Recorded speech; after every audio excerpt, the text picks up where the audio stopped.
is Rylie, and the title of my presentation is Ad Astra, which means to the stars in Latin.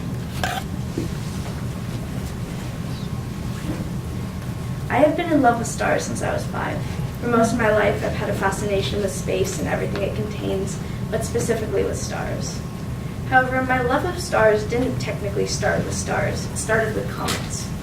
When I was 5, my mom hung up a poster about comets on the wall of the bedroom I shared with my sister. I had recently learned to read, and every day I would stand in front of that poster and do my best to read it. Of course, as an average 5-year-old, I didn't truly understand anything on that poster, but it's still fun to say that comets taught me to read. When I was 6, my family moved to Colorado to be closer to my dad. I don't remember when exactly, but I was gifted a little booklet of space experiments that you could do in your home, from making meteors out of marbles to creating your very own solar system. I loved this book and would carry it around the house simply to hold on to it. It made me feel like a real grown-up astronaut or scientist. However, this is about the time that I discovered I was severely claustrophobic, and my hopes of being an astronaut were shattered. Upset about the early loss of my career, my mom told me about a different space-oriented job that I could do from the safety of Earth. I could study space rocks. And so my second passion, geology, was born. But that's a story for another time. Me and my sister slept in my mom's bed for an embarrassingly long amount of time. Between my fear of being alone and my sister's fear of the dark, we made a pretty great team at migrating from our bed to our mom's bed in the middle of the night. I remember my mom had recently put up a sky full of glow-in-the-dark stars on her bedroom ceiling. Some nights me and my sister would ask for a star to sleep with. Our mom would reach up and pluck 2 stars from our very own sky and hand them down to us. We slept with them in our hands but could never find them in the morning. One night, our grandfather came over to the house to babysit us. He indulged me in my fascination with the stars and came up with a plan that my mom never would have allowed had she been home. My grandfather has a large camper that he turned into a mobile shed. It's full of saws, hammers, screwdrivers, wrenches, washers, screws, nails, and 1,000 other things. He lovingly named it the Woolly Mammoth. On this particular night, he built a simple ladder out of loose fence boards and boosted me and my sister on top of the Woolly Mammoth. The 3 of us laid on top of the old camper and pointed out constellations and stars and planets. Any fear of heights that I had was dissolved by the bright masterpiece that was the sky that night.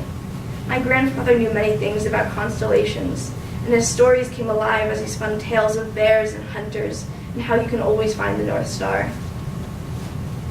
During my 3 years in Colorado, stars didn't appear in my life as strongly as they did that night. We moved away from that house and my little book of experiments was lost in the packing.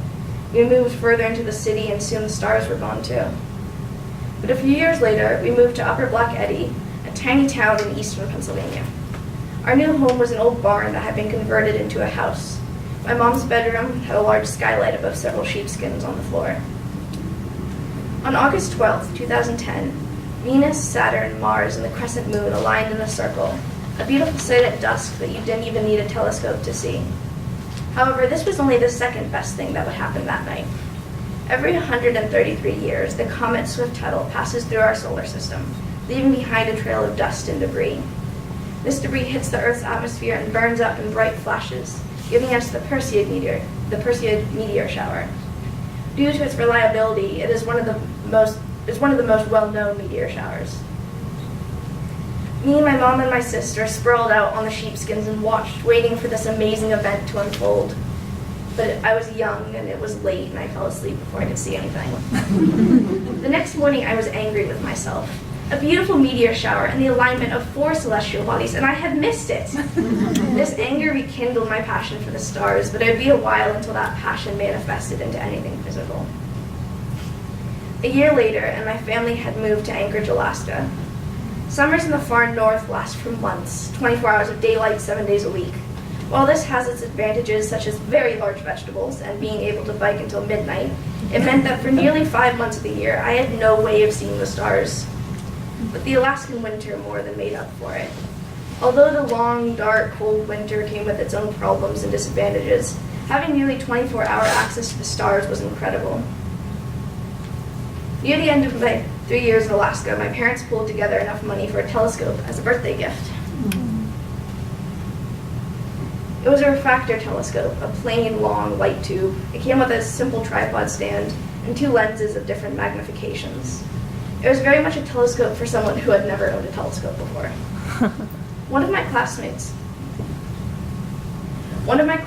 and his mother were very involved with astronomy and photography, and they offered to take me out to a nearby field and show me the basics. So once or twice a week, we'd load our telescopes and cameras into my classmate's car and drive out to our destination. We went everywhere from bogs to fields to the peaks of the mountains that ring around Anchorage. Let me tell you, carrying a metal tube in below freezing weather while wading through thigh-deep snow was not something I expected to be doing. But nothing was going to deter me from using my telescope and finally seeing space through something that wasn't just my eyes. I'd come home past midnight, exhaustedly collapse on my bed and fall asleep instantly. It didn't matter how tired I was in the morning because I had seen it. I had seen the Andromeda Galaxy and the craters of the moon. I had seen the Pleiades and Orion's nebula. I had seen the 4 moons of Jupiter and Saturn's rings. I had seen it, and the beauty of it all made me want to cry or scream in amazement. I can't express to you what it feels like to see the stripes of Jupiter or Saturn's yellow color from a tiny field in the middle of nowhere. I felt so small and so scared, but I had done it, I had seen it, and that feeling will live in me forever. But less than a year later, my family moved down to Seattle, Washington. I was heartbroken to leave Anchorage. It had become my home and a haven of stars. At my new school, we do these big projects in 8th grade. This can look like learning a new skill, building something, or volunteering somewhere. We contact an expert in what we choose as a mentor to help guide us. The project starts at the beginning of the school year and ends in May with a 10-minute presentation to a group of family and friends and fellow classmates. A lot like this, actually. When this project was presented to us in November, I knew that I had to do something space-related, so I decided to build a telescope. It was a long, hard process. I was guided through it by my mentor, who was overjoyed by my enthusiasm for this difficult project. We were both very proud of the final product, though. Apparently his pride and joy stayed with him after my 8th grade because he became my advisor in high school and wrote my recommendation for coastal studies for girls. Since I was little, I've always wanted to be a scientist, but as I grew older, that idea seemed to get further and further away. I struggled in math, and I didn't believe that I was scientific enough to pursue a career in any form of science. I eventually grew to fear anything mathematical or science-related. But CSG has given me such an intimate view of science. During our marine science projects, we were given the opportunity to come up with a question, form a hypothesis, collect our own data, and synthesize it to answer our question. I rose with the sun to collect organisms with my group, and I remember sitting around the table struggling with what questions we could ask and what all of our data could mean. It taught me that I had been a scientist all along by asking questions and seeking answers and simply by being curious. Before coming to CSG, I would have feared doing a project like this. But CSG has given me the confidence that I always lacked, the confidence to love science without having to fear that people will think I'm not smart enough. And of course those fears and worries are still there, but that's all they are, they're just worries. I know now how to overcome them, to look them in the face and say, I am smart enough and I can do this. Thank you.